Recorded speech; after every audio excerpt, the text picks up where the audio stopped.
वंदे मातरम मित्रों।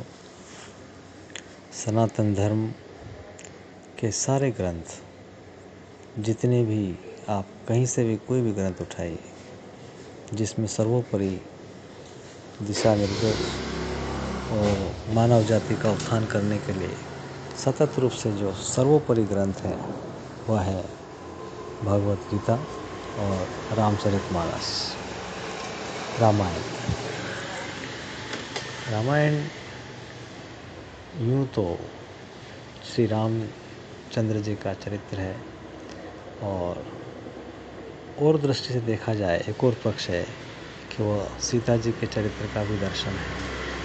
और ज़्यादा गहराई से, ज़्यादा व्यापकता से हर एक कैरेक्टर को आप उठाइए और देखिए कि हर कैरेक्टर अपनी ऊंचाई से जी रहा है उसमें, और वो एक सिंबॉलिकली वो चीज़ रिप्रेजेंट कर रहा है जो सारे संसार को चैत्य अवस्था में ले जाने के लिए एक रास्ता दिखा रहा है। एक चैत्य अवस्था है, साइकिक प्रेजेंस, जिसके लिए श्री अरविंद ने बहुत काम किया है और बहुत कुछ गाइडेंस मानव जाति को दिया है, जिसके लिए काम करना बहुत बाकी है। हमारा जो आध्यात्मिक जीवन है वो पूर्ण रूप से चित्त के ऊपर ही आधारित है। वो आत्मा का एक ऐसा अभिन्न अंग है, एक ड्राइवर है, एक इंजन है, एक मेन पुश है जो कि हमारे जीवन को अध्यात्म की ओर ले जाता है। और जितना हम उसके प्रति सजग होंगे, जितना हम उसको फोर फ्रंट पे आने के लिए अलाउ करेंगे, उतना हमारा जीवन आध्यात्मिक होता चला जाएगा।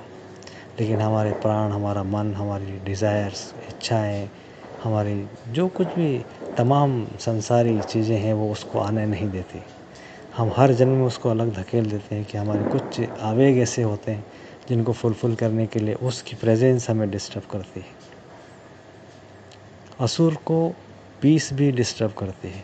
जो राक्षस होता है उसको शांति पसंद नहीं, आपकी शांति उसको डिस्टर्ब करती है, क्योंकि उसका बेसिक नेचर नहीं है शांत रहना। और अगर शांत हैं आप तो आपकी प्रेजेंस से वो डिस्टर्ब होगा।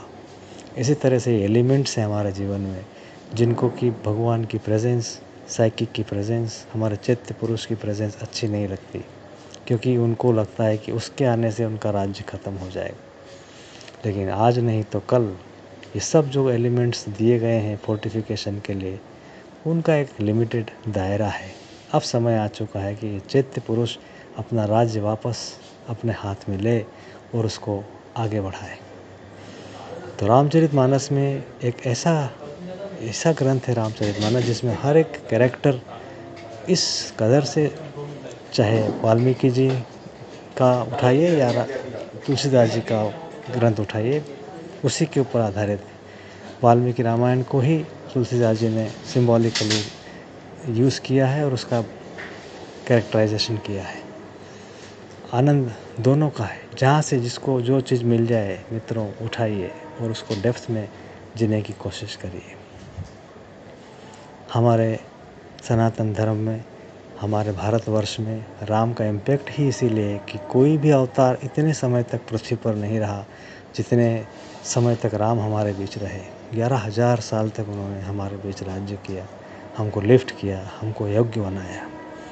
कोई भी अवतार आया तो इतने समय, श्री कृष्ण 125 साल रहे सिर्फ। और जितने भी अवतार हुए कुछ मोमेंट्स के लिए है।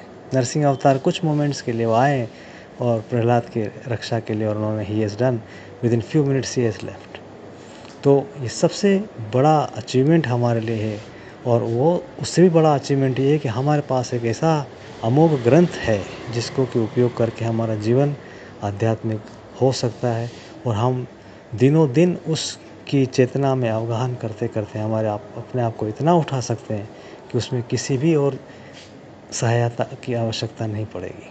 क्योंकि आप किसी भी कैरेक्टर को उठाइए, वो साइकिक से पूर्ण है।